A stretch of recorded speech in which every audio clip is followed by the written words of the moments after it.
This segment of help is dedicated to withdrawing non-returning students using the end-of-year function in Weka Pro. This should be the final step in dealing with your currently enrolled students if you are using the end-of-year function to roll students over to the next year and remove students who won't be with you during the next year. Accessing this requires privileges assigned by your administrator, and this particular help session is dedicated to this function and for those people. To begin the process of actually withdrawing a group of students, go to the end of year function screen. If you have not previously viewed the help for setting up all this data and rolling new students over, you may want to do that. In a sort of three-step process, you would first make sure that all this data that is on the screen in front of you for your school has been properly set up and that you have in fact completed the process of rolling over students to the next year. You'll know those students if they are marked with a yes, and if you see that there's a yes here under the enroll status for 16-17. So in this case, these students have been rolled over. Once all the students you want to have rolled over have been completed, then you need to be able to withdraw the students who won't be with you. You do that by clicking on the screen, on the button that says Withdraw Students Now. You're going to see a different set of data for all of the students who aren't going to be coming back with you. And you will notice that there are places on here for completing information about the student's graduation date, if in fact they are seniors who are leaving you, the diploma type code if they are graduating, and then there's a radio button for whether they are to be marked as a withdrawn student or a graduate in Weka Pro for the following year, then a column for entering what the exit date will be, and a column for putting in the exit type or the exit code. That's the exit code that's reported to ODE for final ADM.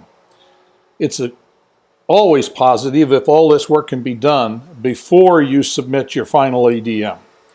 If you submit final ADM before these fields have been properly edited for exit type and code, there will be a certain number of defaults that are set in order to produce ADM every quarter that will be applied to this last quarter. And you will frankly end up with a lot of records that could be in error against what actually you intended. So this is a pretty critical step, particularly for these students that are withdrawing.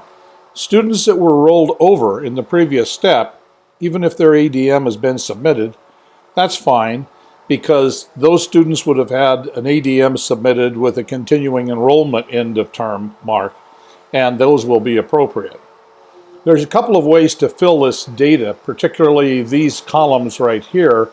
You can fill all the columns automatically. In this case, clicking the fill button will warn you that you're going to fill in all the columns as withdrawn. If you would go through, find your seniors, you can mark them as graduate. Then when you fill the column, what will happen is it'll skip the graduates and fill everybody else with the withdrawn.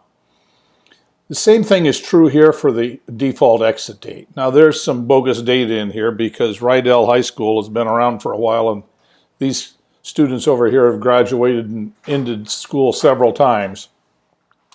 You can set a default exit date if you have a bunch of students who are not returning but completed the school year with you. In this case, we'll pick the last day of school, let's say June 8th, and fill that date. What's going to happen is it's going to fill that date with for any fields that are empty. Now with my bad data in here, probably be a good idea to remove that data and demonstrate one more time this fill function. Now in the process of doing this, you notice that for any particular one of these records, you can edit that default exit date individually if someone, in fact, wasn't properly marked when they did withdraw. Exit type code is another issue altogether. You can fill a default by selecting a default out of here. In this case, I have 3E, which is non-enrolled status unknown.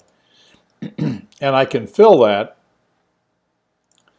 but I can also go to any one of the records and change that to a different exit code that would be appropriate given the circumstances for that student. Keep in mind that if you put an exit code in that requires a withdrawal factor, you need to apply the withdrawal factor. And you can do that here in the same way. Once you have that data set the way you want it, including perhaps a graduation date and a diploma type code for a graduating student,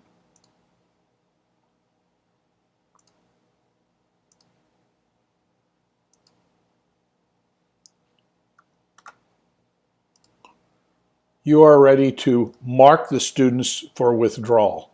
Now, in the same way that you roll students over for another year, you can mark all of these students en masse, or you can select them individually, and you can withdraw them with the click of a button right here. So it's pretty simple once you get to this stage. What's really important is to make sure that you have the data accurate in this area right here.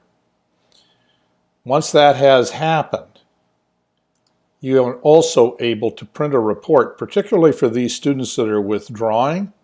If you print a report for all the students who are not returning for the next year, you can get a report for reviewing purposes that will indicate what you had for an exit code and what the information is about the student that has been withdrawn, including the diploma issue date if in fact they had a diploma assigned.